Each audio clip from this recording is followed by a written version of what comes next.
Ladies and gentlemen, welcome back to the conference room for the third panel of the day and fifth panel of the conference, focusing on economic corridors as catalysts for growth. Please join me in welcoming to the stage the chair for the panel, Mahmoud Arbouch, senior economist at the Policy Center for the New South.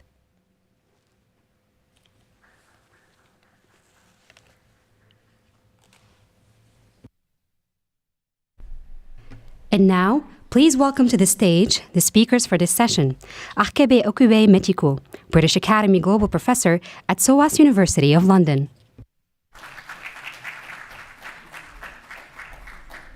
Christopher Cramer, Professor at SOAS University of London.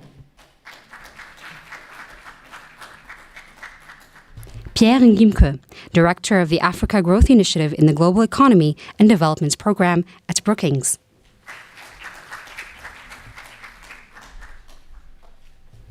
Before giving the floor to the chair for this session, we will view a short introductory video for the panel.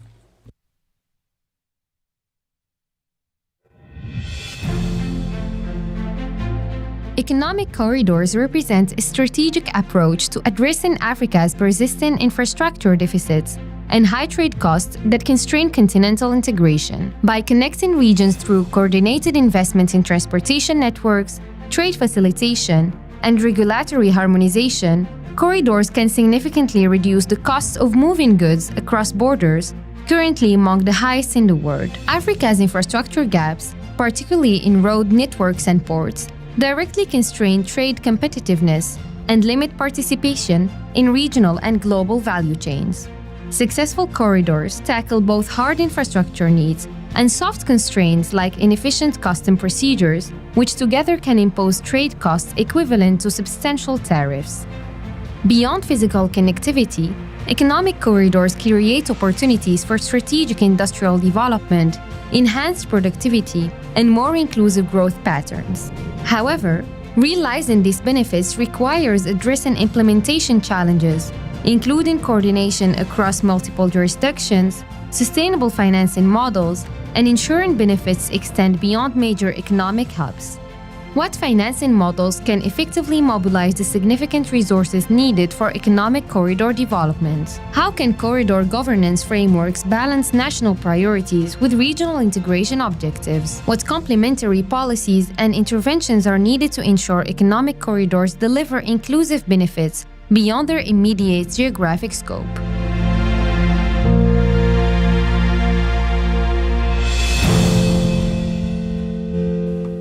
Mahmoud Arbouch, you may now have the floor.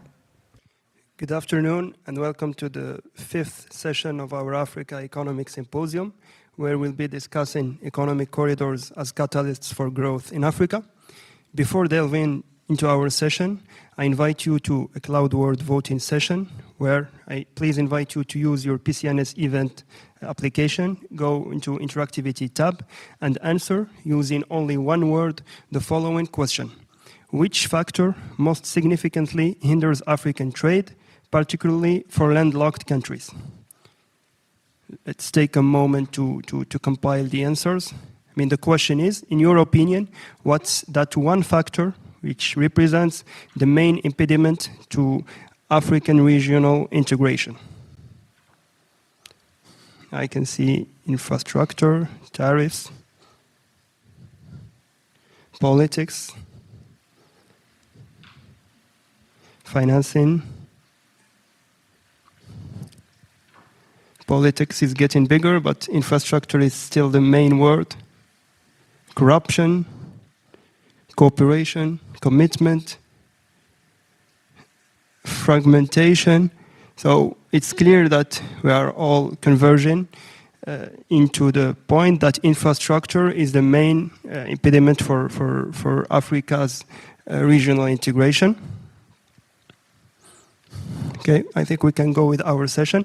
So, as you all know, one of Africa's most persistent challenges is its weak regional integration, where intra-African trade faces several challenges, mainly in terms of poor infrastructure, complex regulatory frameworks, and fragmented markets. As a consequence, intra-African trade accounts for only 14% from the total trade volume on the continent, compared to 65% in Europe and 60% in Asia, according to the UNICTAD data.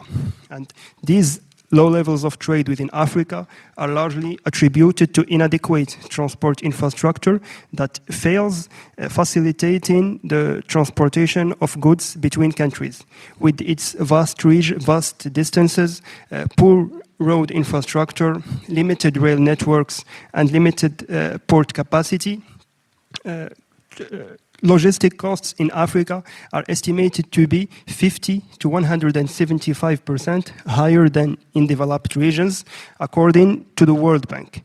And moreover, border delays and the lack of harmonized custom procedures add to these challenges and limit Africa's potential in regional integration. As we saw yesterday in one of the presentations made by Dr. Shahir Zaki, 1 day of delay at customs is estimated to be equivalent to an additional 1% trade tariff.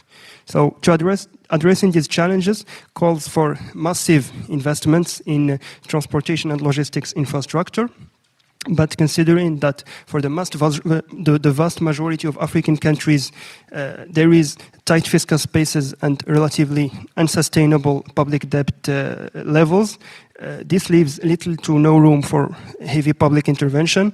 And moreover, considering that transportation infrastructure and general long-term infrastructure that reap low returns in the short run, and basically the bulk of return investment is expected for the long run. This also discourages private sector intervention. So we can ask, what is the solution? Probably one of the potential solutions is looking at the neighbors and looking at the untapped potential of regional collaboration by investing in joint or inter-country infrastructure transport corridors. Such corridors, if with successful investments, can help unlock for the landlocked countries in Africa. And we can here recall that 16 countries out of Africa's 54 countries are landlocked countries with no access to the sea or the port. So such investment can open up for these countries and also allow for Africa's regional integration by preparing the prerequisites for the success of the African continental free trade area. To discuss these questions, I am pleased to welcome three distinguished guest speakers. I start by Dr. Arkebe Oqubay, who's a former senior minister and special advisor to Ethiopia's Prime Minister, and currently British Academy Global Professor at the School of Oriental and African Studies at the University of London.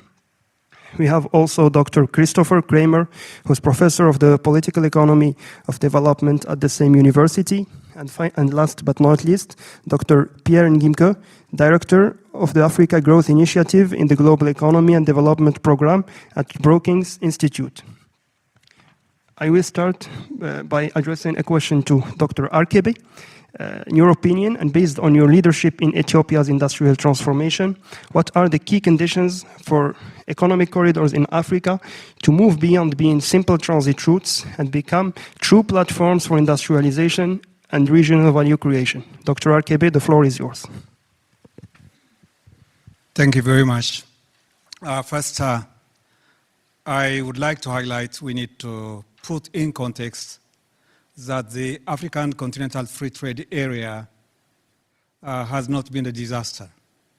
Actually, even if you compare with the European Union, the European Union, its origin evolved to prevent war.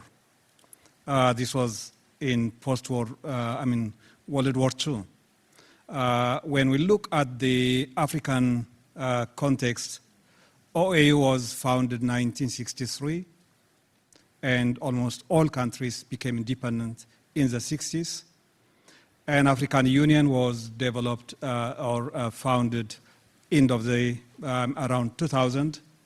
and regional economic communities were founded some earlier. And in 2022, in the middle of COVID crisis in January, AES2025 was founded.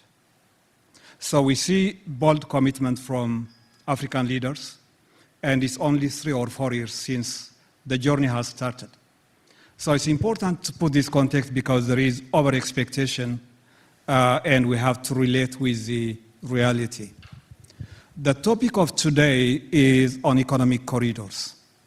And we need to have a starting point. I'm sure every one of us understands economic corridor in a different way. If we look at the constraints highlighted, 2 elements came prominent. One is infrastructure. The second one is primarily political commitment. But I would argue the most important component has been missed. Economic corridor, in essence, is about economic activities, about spillover effect, about productive capacity.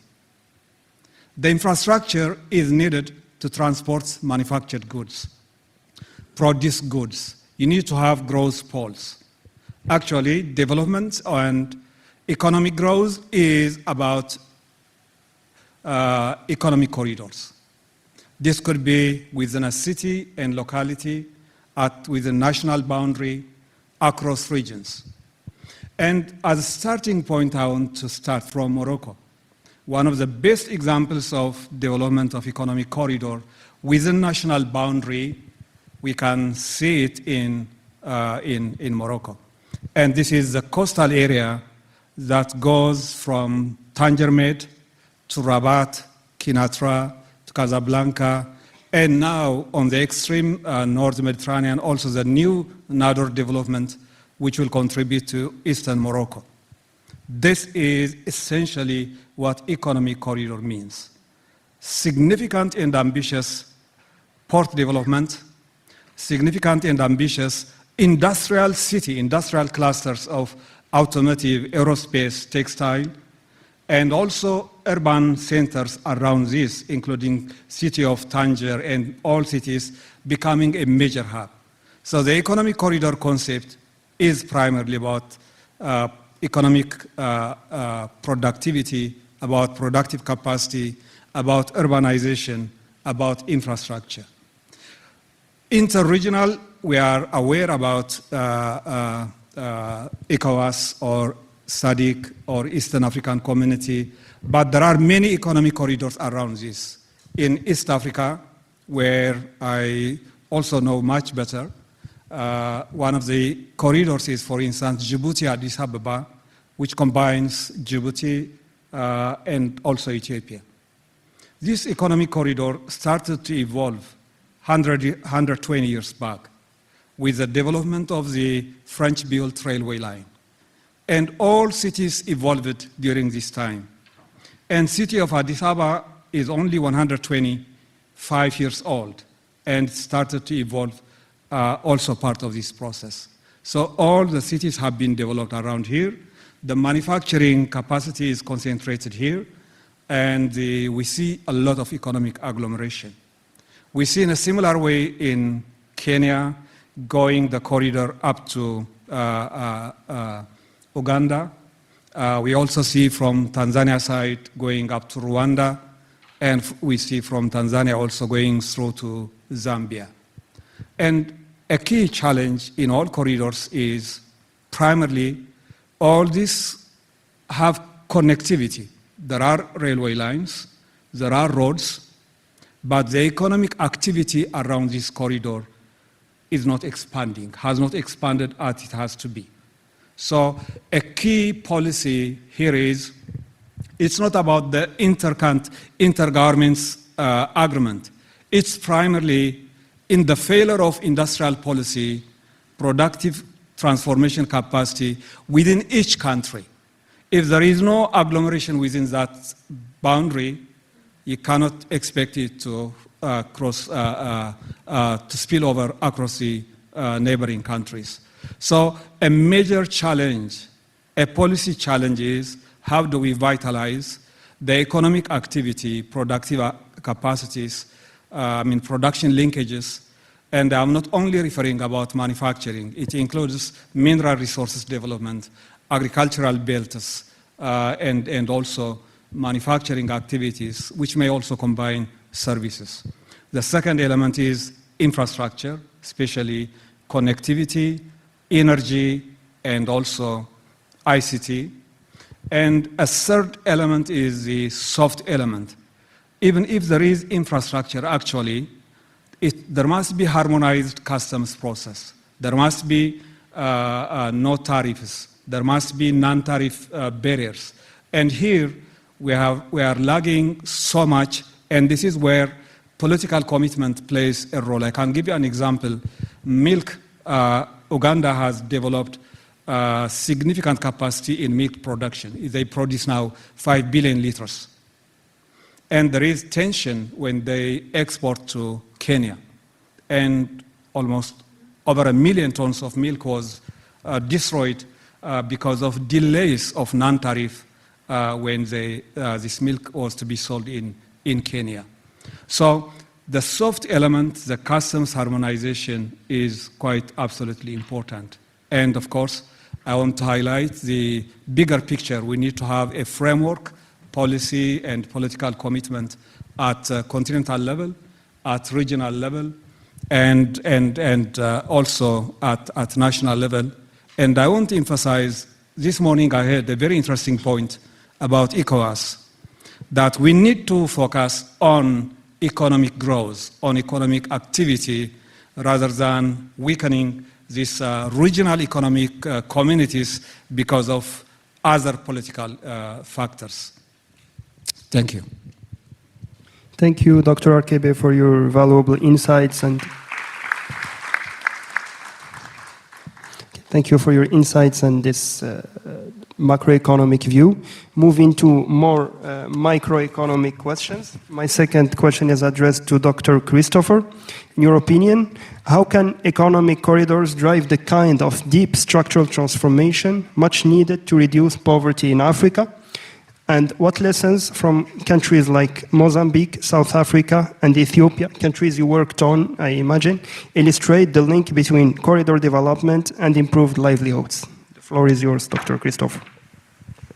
Thank you very much. And thanks for the invitation to take part in this wonderful symposium. It's quite brave to invite an Englishman when the theme is about regional integration. We haven't been very good at it lately. And actually, we're not very good at development. I call the UK the undeveloping country at the moment. But that said, when we think about corridors, and if you read the literature and stuff, there's very sharply contrasting views about their scope for generating these developmental benefits. One is that they can't catalyze broader development because they are essentially extractive, and that they reproduce a kind of colonial pattern of extraction. Think the Beira corridor from Zimbabwe to Mozambique. Think of the longer-term asymmetric power relations that prefigured the Maputo development corridor between the mines around Johannesburg and so on, and the port in Maputo. And it's not just a question of history. It's worth thinking about this critique when we're aware now about negotiations on the Tazara Railway and the Lobito corridor as well. But there's a completely contrasting view, which is slightly goes to the other extreme, which says, well, look, these things, we just have to say them, and wonderful benefits will flow.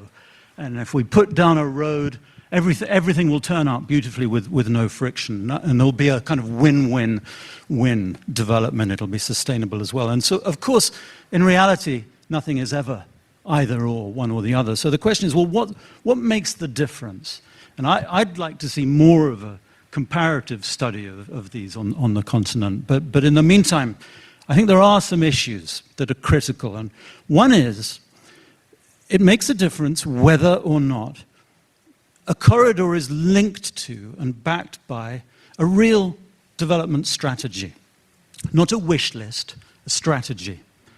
And a proper strategy, in my mind, has to work around criteria. It has to be driven by a small number of criteria. I would offer 3 key criteria, for example. One is, what does this proposed corridor really do to generate foreign exchange in a world characterized by balance of payments constraints, all sorts of problems with aid and foreign investment and trade and so on and so forth.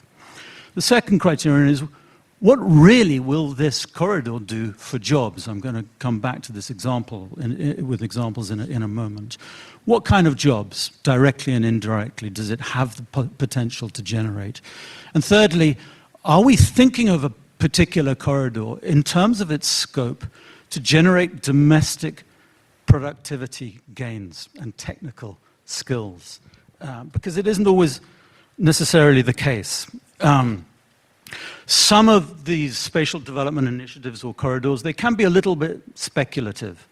Others are more rooted in, say, an anchor investment, which seems to be very, very key to most of them. So that's the first thing. Is it linked to part of an actual real strategy? And secondly, I think it makes a difference whether or not such a strategy is maintained over time. And I've heard quite a lot of conversations through the day coming back to this issue of time.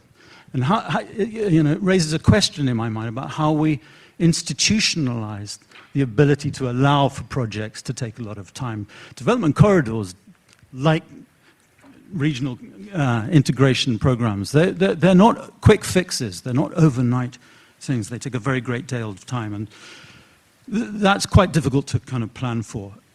The extent to which that's possible will probably depend, in my view, on whether there is sustained, very high-level leadership and commitment.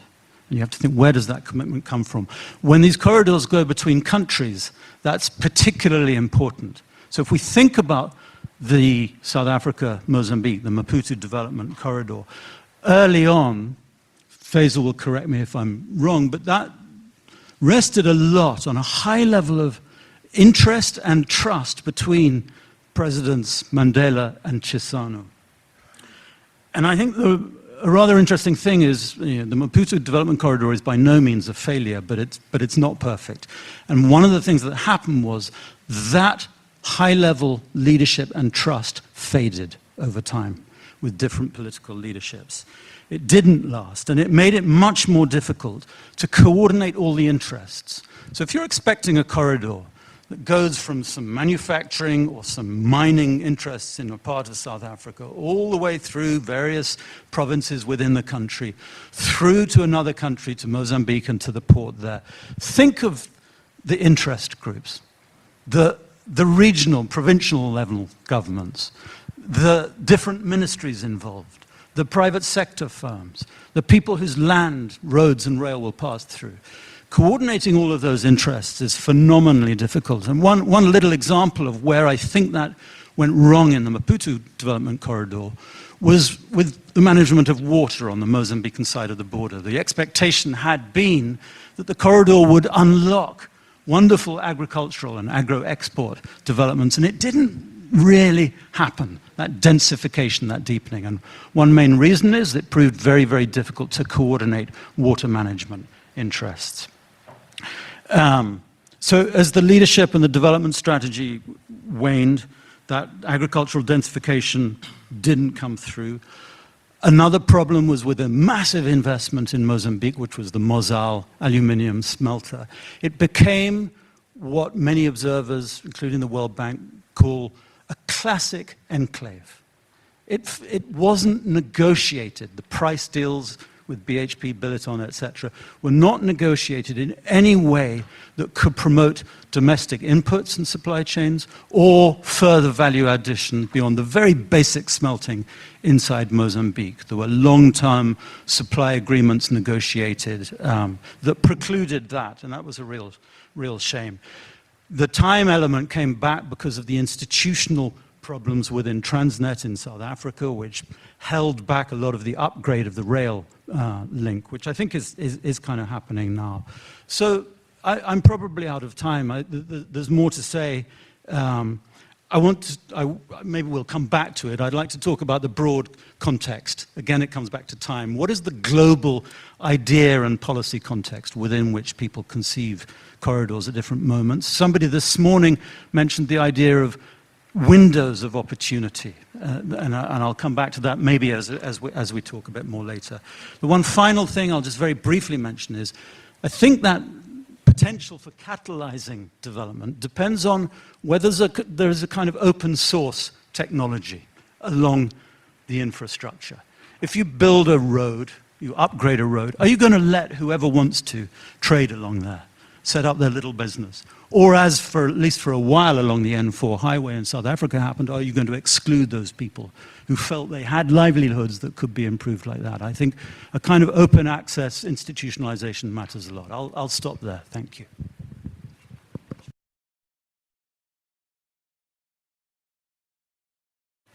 Thank you, Dr. Christopher. Moving to Dr. Pierre, my question will be, considering your expertise in labor market issues, how can economic corridors be designed and governed to generate not just more jobs, but better, more secure and formal employment, especially for youth and women? And what policy levers are key to achieving this? The floor is yours. Thank you very much, Mahmoud. It's a pleasure to be here and to participate in this very important discussion for the continent. So with your permission, I'm going to speak in French because I think we have a little bit of a mixed audience here. Donc, c'est une question qui est super intéressante. Lorsqu'on parle des corridors. It's a very important question. We cannot do without this potential opportunity that this can give in Africa. So I will focus on a number of elements that might be catalysts and the means to get there. First thing is to be sure that there's an alignment between local national policies and regional policies and industrial policies. And this in terms of jobs creation, not any jobs, but high-value jobs and high-quality jobs in the formal sector. And here, manufacture, for example, an energy sector, technology sectors are or have the highest potential and have the capacity to train people. So it is about establishing corridors around industrial areas or set up industrial areas that are funded, for example, by the domestic mobilization of resources or foreign resources, just to make sure that the jobs are effective, not only effective, but high quality. So it is also about to think about industrial policies towards a diversification between regions and countries. For example, the complementary index, this index is very weak. There is a very weak index of complementarity between countries in Africa. And this does not encourage the creation of value chains. To create this value change is to have relays between countries. If the countries produce the same good, for example, there is no complementarity. And these jobs can be sustainable only if this complementarity exists.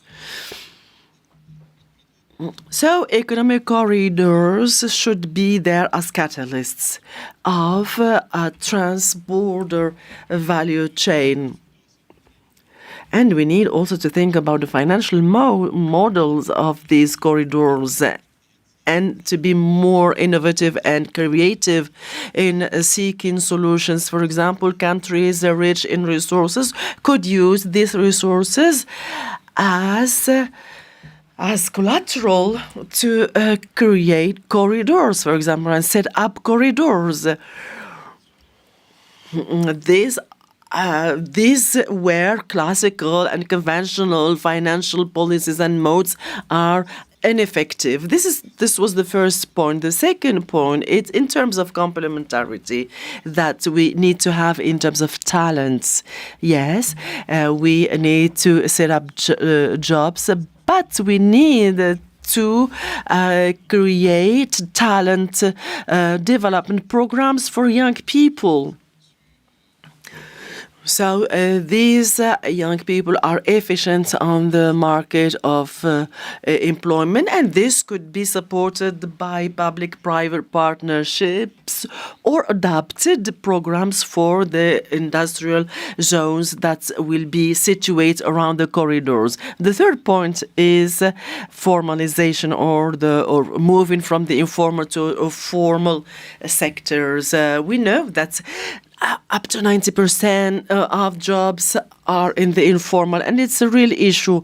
Why? Because the formal sector does not encourage this formalization because it has no interest in doing so.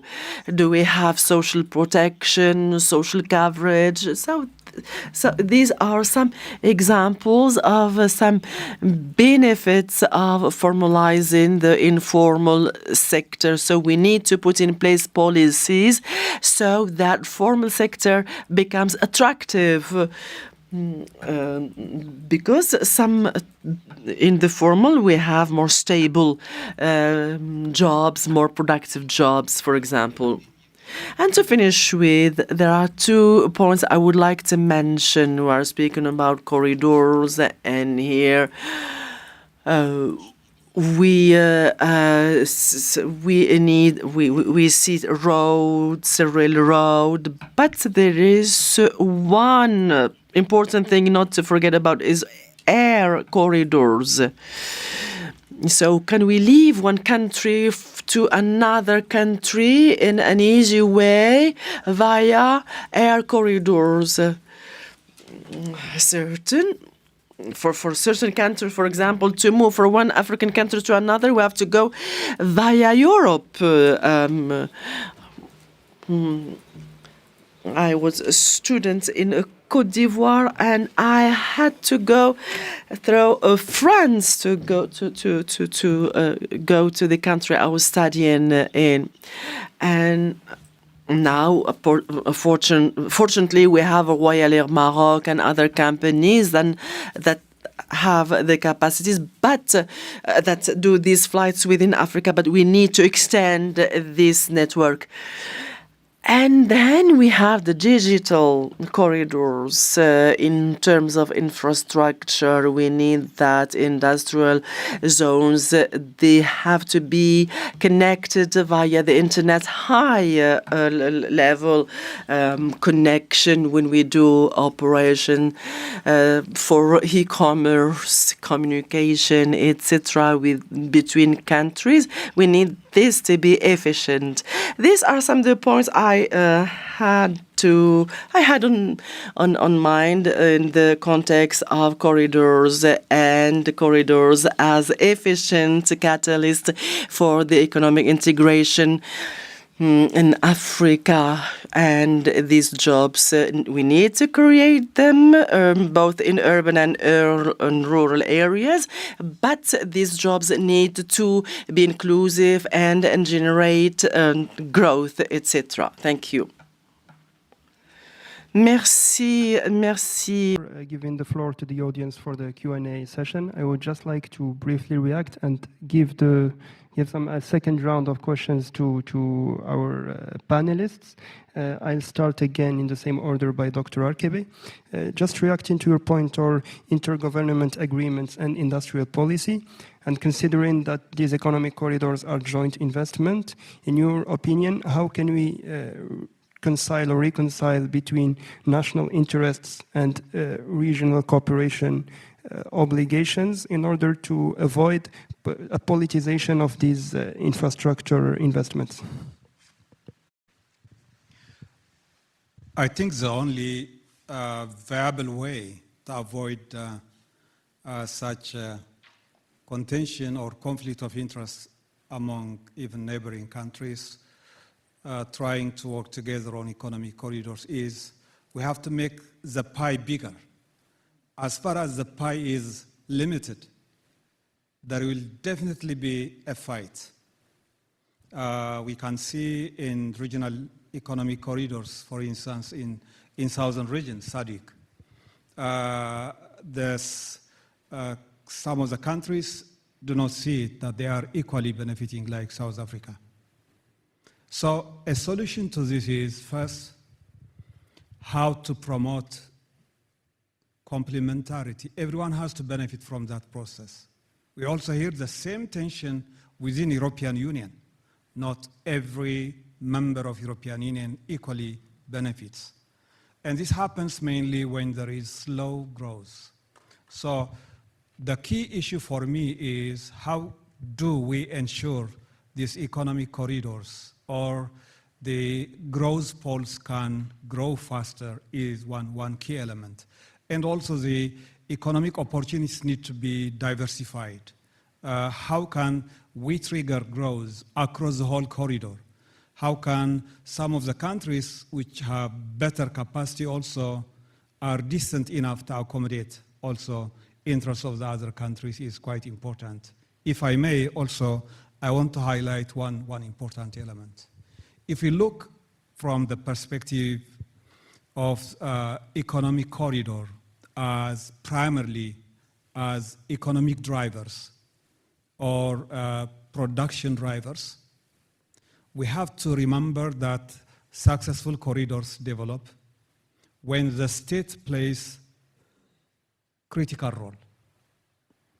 If Tanger-made initiative, development of that complex port was not taken as an ambition by Moroccan government, a world-class port complex, Renault would not have invested in Tanger.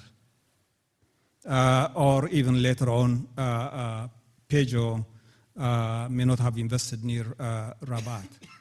So one of the key factors is the state is needed to act to take bold commitment, to also try to mobilize, and also the plan needs to evolve.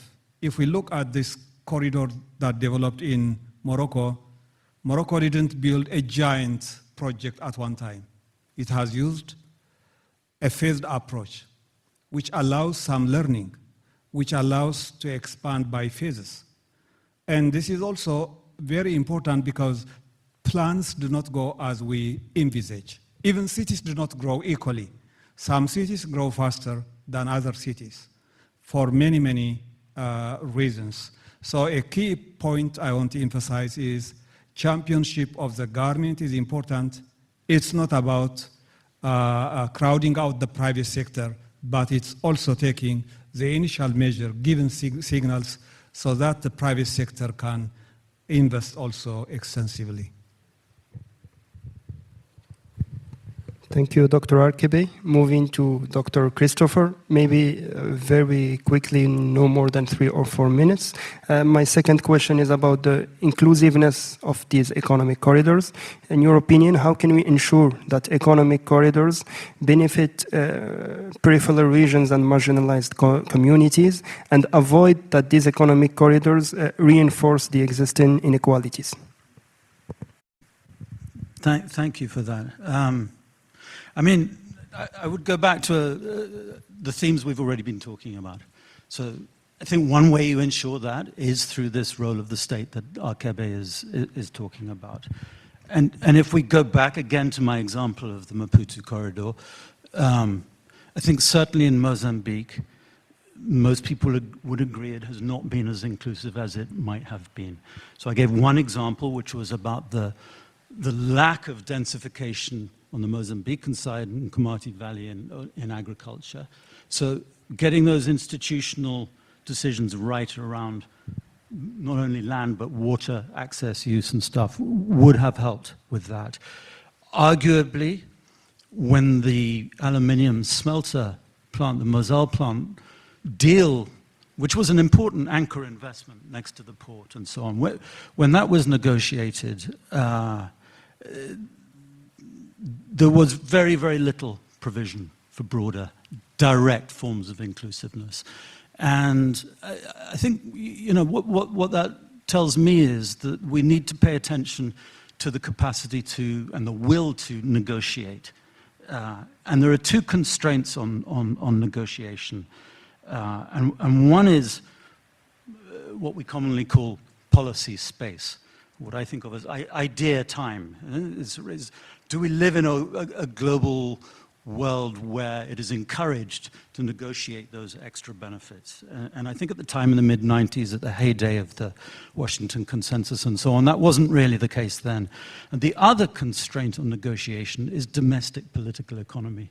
And I think there was arguably too much drive for quick fix rent distribution rather than thinking further. So I don't think there's anything impossible about making these things more inclusive. I do think the open access approach is one thing, but I do feel there has to be a state strategy, and behind that, the capability to negotiate those inclusive benefits. Some of them will be unintended. You can't plan for them. And as Arkebe says, they'll happen over time in ways that we can't predict, but for those we can. Thank you, Dr. Christopher. Une dernière question pour Dr. Pierre. Étant donné votre expérience. Last question for you, Doctor. Given your experience with data and experience, what is the capacities of Africa to generate data and use data in the investment on corridors to make of these investment an efficient leverage? Thank you for your very interesting question. Set up corridors is one thing. Expect that they create jobs and that they are inclusive is something else. We need to measure their implication on growth, and for this we need a capacity to collect and analyze and stock data. This is the first thing. We need to develop an infrastructure of data that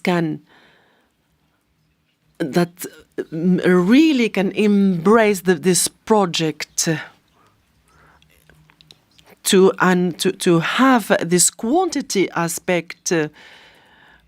We need the extension of capacities of national statistical institutes and the capacity of collecting data on industrial zones and corridors, but it goes through also via the creation of platforms of data and this capacity to collaborate with neighboring countries, all the members of the corridor. So we need this consultation and this collaboration on a platform of data. The third thing is to build the technical capacities, local technical capacities, in order to assess the impact that might go through units of governments, for example, regional organizations dedicated to the evaluation and assessment of impact in terms of jobs, productivity, in terms of spatial equity, for example. To get there, we need data collection tools in real-time, collection in a real-time and efficient follow-up mechanisms, advanced technologies, satellite technology, teledetection, mobile collection, and also do surveys on a regular basis, even online, to assess this impact locally, social, economic, and economical impacts on the environment, etc., to make sure that we have an idea of this impact. It is good for countries and the regions around the corridor, but this might serve as a learning process for other countries and other regions as well, for those who want to improve the implementation of corridors. Thank you. Speakers for your intervention, and also thank you for respecting your allocated intervention time. I'm glad we managed to keep 30 minutes for the Q&A session. Now we set the floor for a first round of questions. I suggest collecting 3 to 4 questions, then maybe we can go for a second round.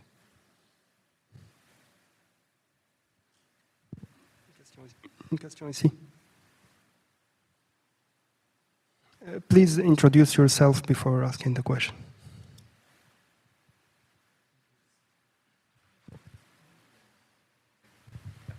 San Bilal from ECDPM. Very interesting presentations. Thank you very much. I wanted to ask you, what are your recommendations to reduce the transaction costs due to the corridors developments? How to facilitate the financing? I mean, we talked earlier domestic resource mobilizations and so on, but when you have different countries and you go cross-border, it becomes more difficult. And how do you avoid then the free riding? That's more of the burden of the corridors development goes on one partner, one country, as opposed to others. A second question by here.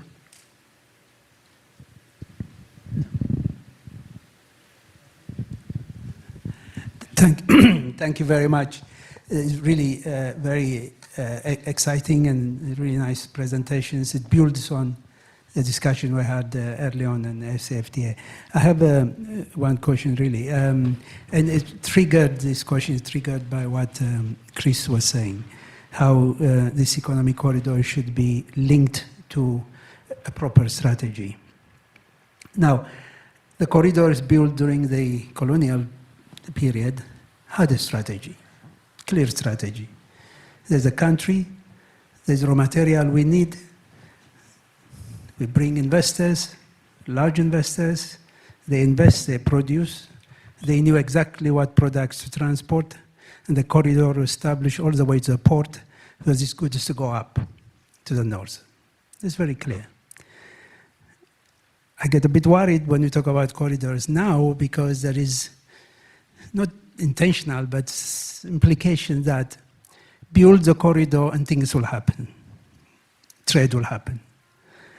Now, I think there is a lesson we can learn from the ASEAN experience, Asian experience. First of all, they call it economic development corridors. That's what they call them, number one. Number two, these corridors are developed once they know exactly what the private sector is producing, where it's going, so they know what to transport, what to trade, so they build the corridors.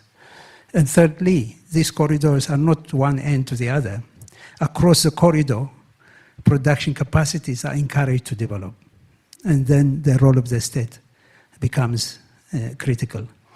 The problem we have in Africa is that the private sector predominantly is micro and small enterprise. And you could not find anyone, any country in the world that has exported out of poverty and become developed relying on micro and small enterprises. I know writings about Taiwan and so on, but small firms in Taiwan are like large firms in Africa. So based on informal sector, micro enterprises, small enterprises, it's really difficult to achieve export that goes beyond the region. We can export to each other, of course, small amounts. So I think this corridor development has to be linked with a clear strategy. on exactly what is it that African countries want to transport through these corridors, what kind of goods. This means the possibility of regional industrial and investment policies.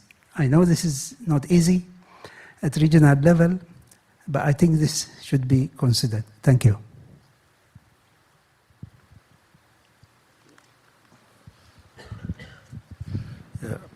Thanks. Great listening to this discussion on corridor, development corridors. And I know my long-term friend, Professor Arkebe, worked extensively on industrial development zones and, of course, corridors in Ethiopia. Now, within North Africa, we have been talking to a number of countries. And the idea of corridors has to do with facilitating trade first.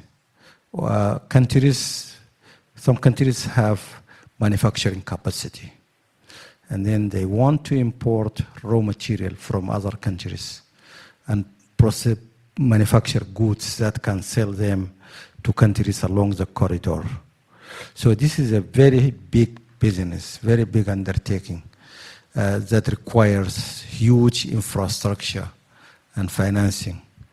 I would like to hear your views, Dr. Arkebe, on how to establish such an undertaking, across countries that involves first, before manufacturing, supply of raw materials and so on, and labor and so on and so forth. Thank you. Last question for this first round. Second row by the left. Thank you very much for those interesting and insightful submissions. I like the point made by Professor Arkebe that the role has a state to play, and also combined with the point made by Professor Cramer that the corridors must be backed by a definite strategy.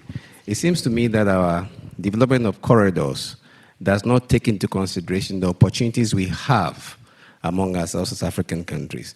It is alleged that it's easier for South Africa to import soya from Latin America than from Zambia, 2 borders away.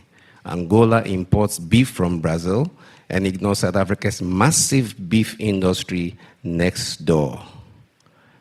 And South African territory surrounds a country like Lesotho.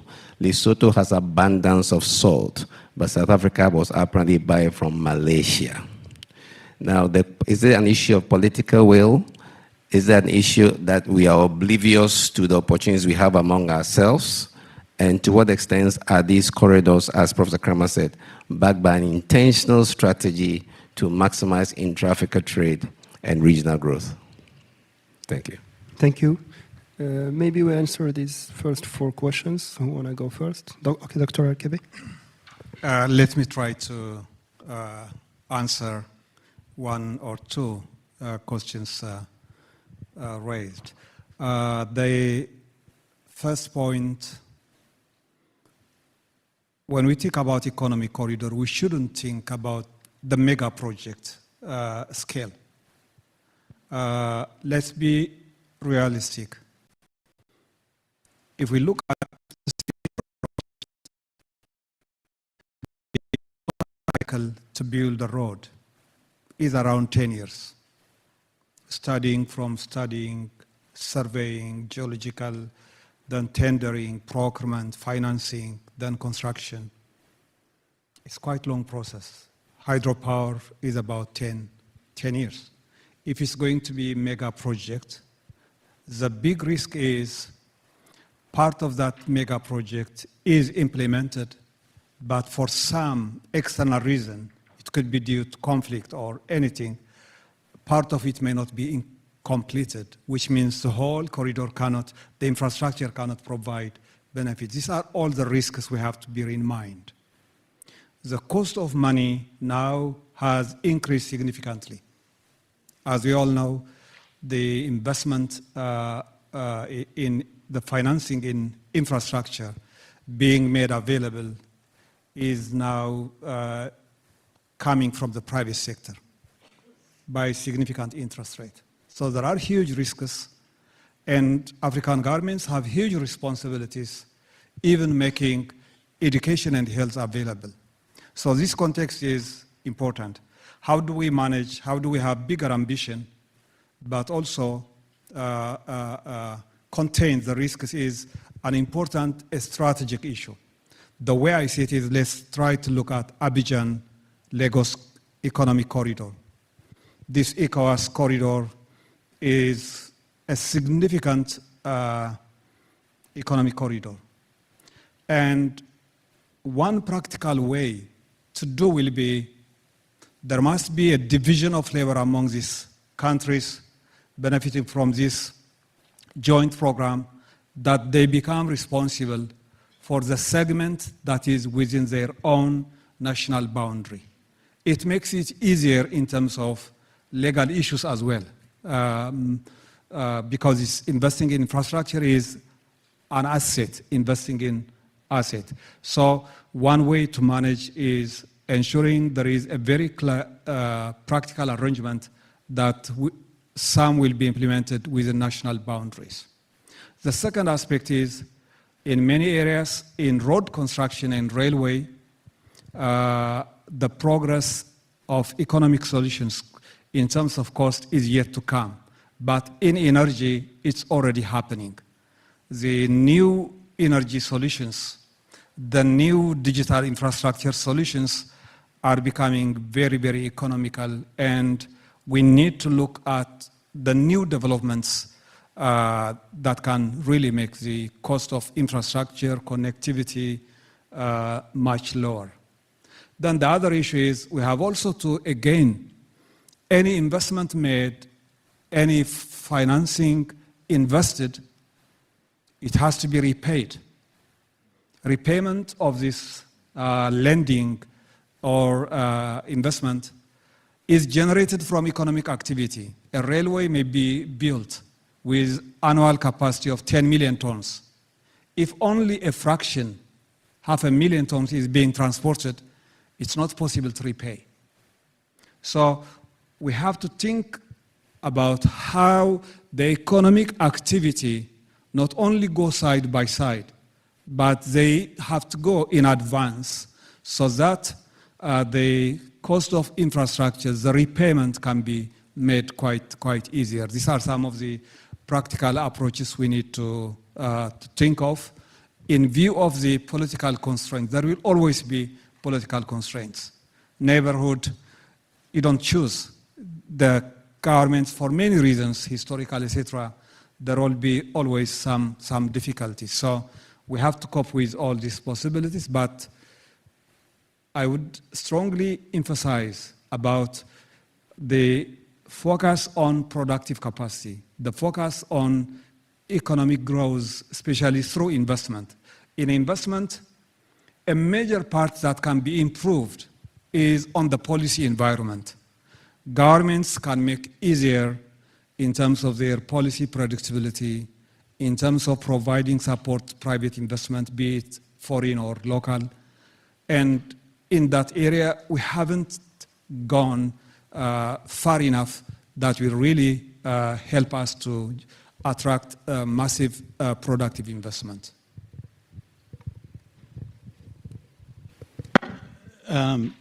Just to add a couple of things. I mean, the finance questions are really interesting and very difficult. I wonder to what extent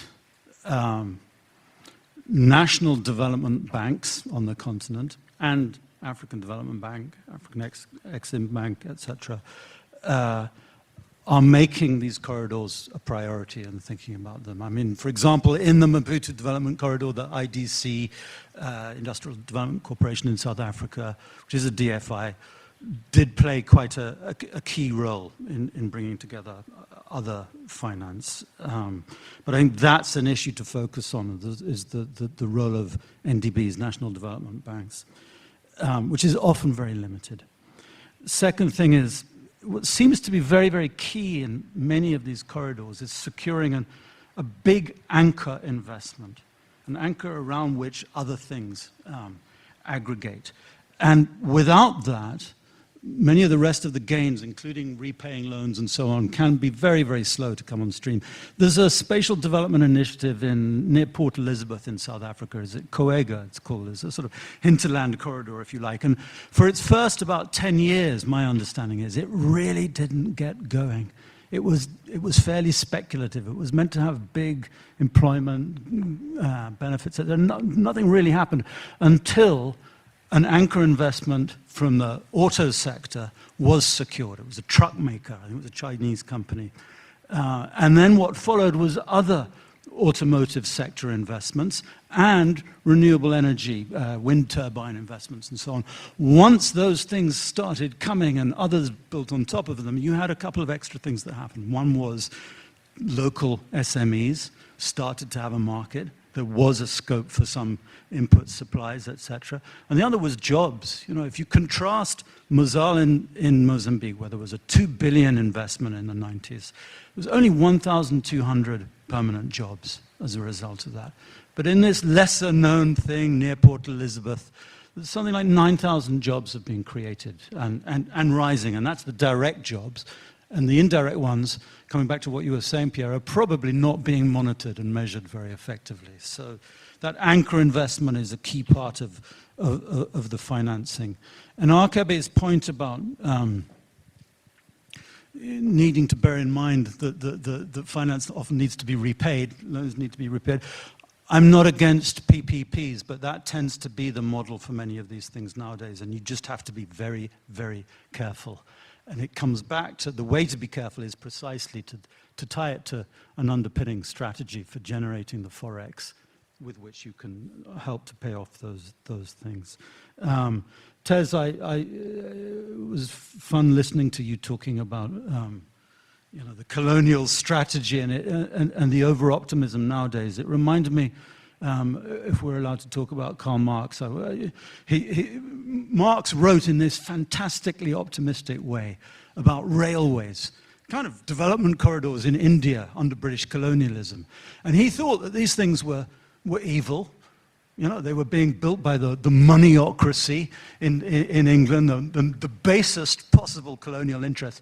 But he thought it didn't matter, it was wonderful. Because what would happen is it would unleash things that the British could not control. And that was capitalism. And once capitalism spread within India, then there would be a challenge from domestic capitalism to British colonialism. And it may be fair to say that was Marx at his most optimistic. And, but it comes back to your question. You're saying, well, look, hang on, we think all these benefits are going to flow, but what if the private sector is too small? What if there isn't that domestic capitalism? I think you can strategically use foreign investment if you negotiate with it. I really do.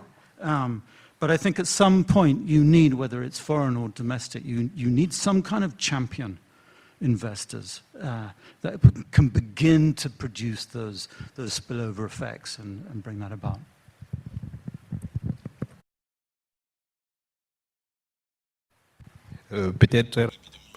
Very quickly about financing and intra-African trade. I think we need to think about creative solutions for financing, corridor financier. We need to avoid the spiral of sovereign debts that will generate dependencies. I think it is important to create beneficial corridors for African countries in terms of job creation. I think we need to be creative in resource generating. And for example, when traditional financing models are failing, we need to think about new models, like, for example, regions that have resources, mineral resources, financial resources. We need to exploit them and to develop the corridor structure, but at the same time, keep an eye on the accountability of these resources. So it's a double stake. I think that we need to take into consideration the financing for these corridors, but also which countries have the capabilities to mobilize mineral and natural resources. But when talking about cooperation, integration, we can use levers and try to see how they can be beneficial for others. There was the question about intra-African trade. Sometimes we have neighbors that are producing goods, but we tend to buy from others. So why do neighboring countries that have same needs, if I may say, don't really trade between each other? I think it's a political issue because sometimes when we are in some African regions, there are political barriers, and these barriers are very important in the AFCFTA. They need to address that, and because sometimes these are you may, for example, think about collaborations or think about partnership, but because of the barriers, you may not be able to achieve these objectives or these partnerships. This is a very important aspect, in my opinion, and this is a very important discussion. And I will stop here. For your additional clarifications, we still have roughly 10 minutes for a second round of questions. We can pick again some questions. Third row.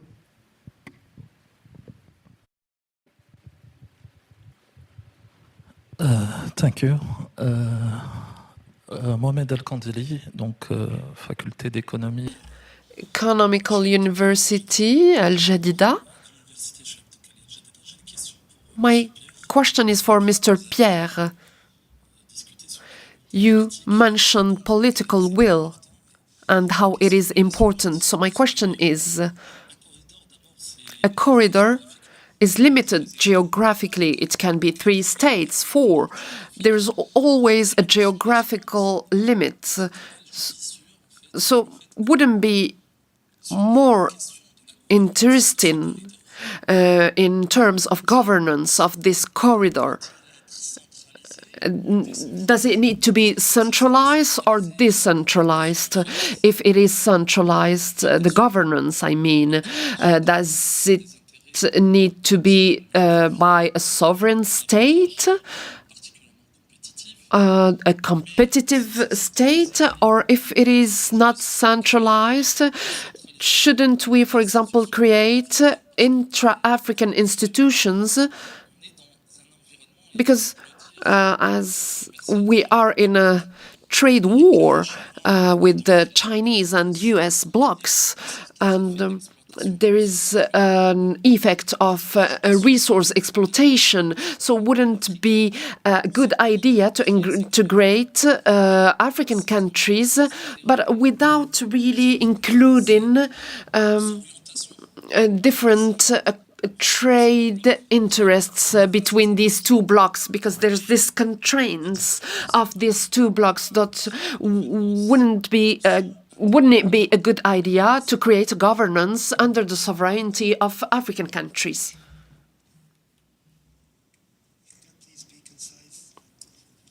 I'll try to be very concise. So someone, I think it was, well, I don't know, it doesn't matter. So someone mentioned this idea of open access to these corridors. And so my question is, you know, a very central element of the success, for example, of the Chinese infrastructure has been the ability to capture value, or to get, you know, capture the increased land rents that come from infrastructure. Could you spell out a little bit more how you see that model working, and how do you deal with this issue of value capture, which I think is quite central to if you want to finance some of these investments? Thank you. A last question, maybe, by here.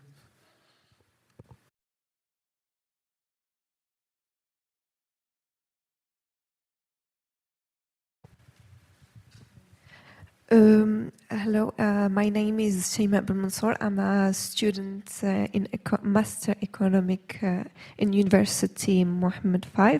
So considering the wide disparities in governance quality, institution capacity, and financial resources so across African countries. So what realistic and practical strategies that have been successfully used to implement economic corridors effectively? Thank you. Maybe we answer these questions. We are short on time. Okay, want to go first?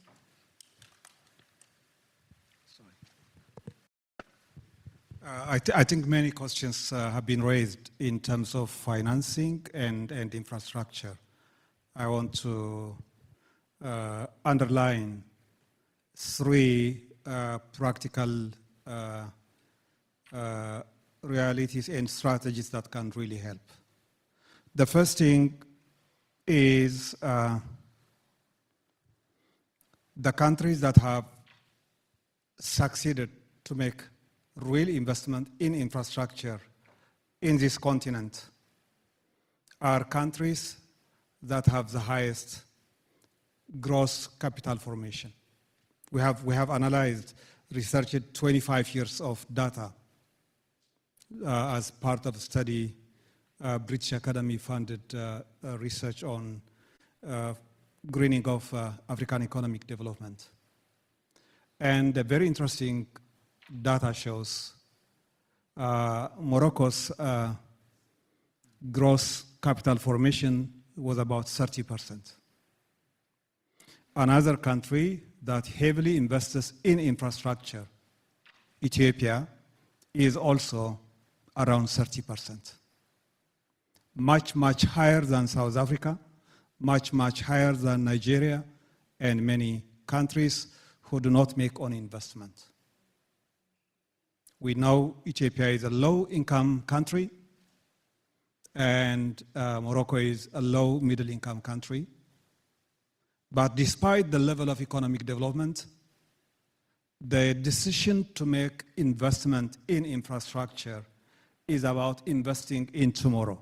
It's not because you have enough money, it's about investing tomorrow. This is a key point also from the issue of balance of payment constraints as well. You cannot depend on external financing. So prioritizing and this basic reality is important. The second point, how do you finance? And again, I want to bring example from my home country. Ethiopia has been investing significantly part of its revenue from government budget. It has been tapping different concessional loans from World Bank, from Exim Bank of Turkey, from China policy banks.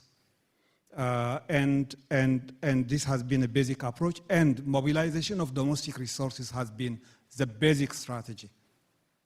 The biggest hydropower project in the continent, generating over 6,600 megawatt, was entirely financed by Ethiopian locally. Although Trump lately said it was financed by America. And then it's very interesting to hear a country's president saying, we financed the Grand Renaissance Dam on River Nile. But it was entirely financed locally, domestically, by public bond, by diaspora bond, government revenue. And a big part of the investment infrastructure, over 50% or 60%, is domestically mobilized and allocated resources. The third point is investment has to be targeted. Targeted investment in infrastructure is important. You cannot invest in all. You have to invest where it can really make difference. And here I want to raise two dimensions. One is the biggest carrier in Africa is Ethiopian Airlines, which now generates annually over $7.2 billion from services export. And a key success story of these airlines has been investing in infrastructure related with aviation, in cargo terminal, in passenger terminal, in airports. In Ethiopia, there are about 30 airports, mostly international. So huge targeted investment has been a key pattern.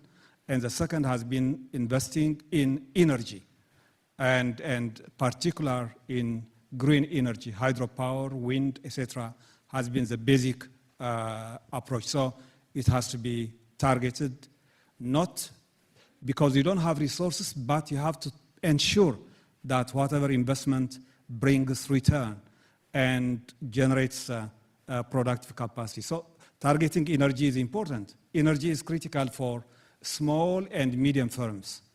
It's important for self-employment. It's important to attract major investment. All industrial parks in Ethiopia have adequate power, not only adequate power, but even the cost of kilowatt hour is only 3 US cents per kilowatt hour, the lowest. So targeted investment is going to be essential. Let me try and add a brief word. I really loved your question and the way you emphasized what is practical and realistic, because so often we think in a very grandiose wish list kind of way, and I think we need to talk about that much more. However, I think what you've heard helps you think a little bit more about how what is practical and realistic depends on specific political economies. It's not something you can read off from income per capita. A very, very low income per capita country, as you've just heard, has managed to pull off really quite astonishing infrastructural developments. So how's that possible when others can't, who've got higher income per capita, etc.? Well, part of that does come back, I think, to the political economy. We hear this phrase about political will. What does it mean? You always have to ask when you hear political will, where does political will come from? What is it that makes commitment? And it's usually a coalition of interests. So Arkebe can tell you about the Ethiopian one, but if we go back to the Maputo Development Corridor and its origins in the mid-1990s, you have to remember that this was one large economy emerging from apartheid, from its isolation internationally, so on, and from the region, and another country which had just emerged from a really harrowing civil war and had a certain amount of development potential and ambitions being unleashed. And I think that lay, along with a range of private sector interests in both countries, behind a coalition that enabled some momentum behind that corridor. It changed, the coalition shifted over time. But that would be my answer partly to your question. I don't really have time for this, but I wanted to come back to Eric's question about open access, and I'm not the person who should talk about the value capture along the way, but I have one further little example from Ethiopia to throw in here, which is beyond the big projects and the road and rail links to Djibouti and so on. Over a period of years of spending time in Ethiopia, one thing that really interested me to observe was between Addis Ababa and Bishoftu, Debrecen, and beyond to Adama. When I first was going there in the late 1990s, there was nothing between the city and the town of Debrecen or Bishoftu. A friend of mine nearly died in a road accident driving after dusk. You wouldn't do that. Now, there's barely a gap along that road.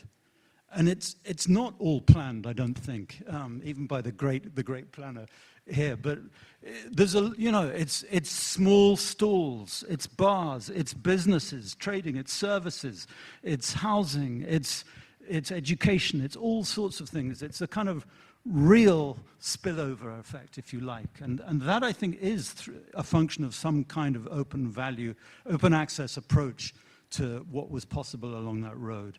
How that related to planning and value capture, Arkebe and Tez, you'd be in a much better position than me to say. Peut-être rapidement.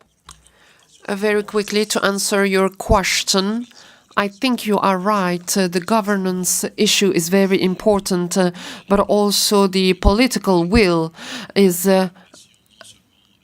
important not only with the other countries, African countries, but also with other superpowers or emergent economies. I think the answer in terms of governance need to converge to a decentralized governance. I don't think that centralized governance is good. A corridor that is, for example, included in many countries, each country needs to have its own local strategy individually and integrated into a main strategy. It, of course, requires to have all the stakeholders talking to each other and understanding each other's strategies. And to do so, we need to be proactive. Because before we used to be reactive, we used to have blocks. I think that today African countries need to be more proactive with the countries. They, for example, they can have the best agreements or the best long-term relationships or partnerships. So this is what I would like to add. Notes. Please join me to applaud and thank our distinguished guest speakers for their insights.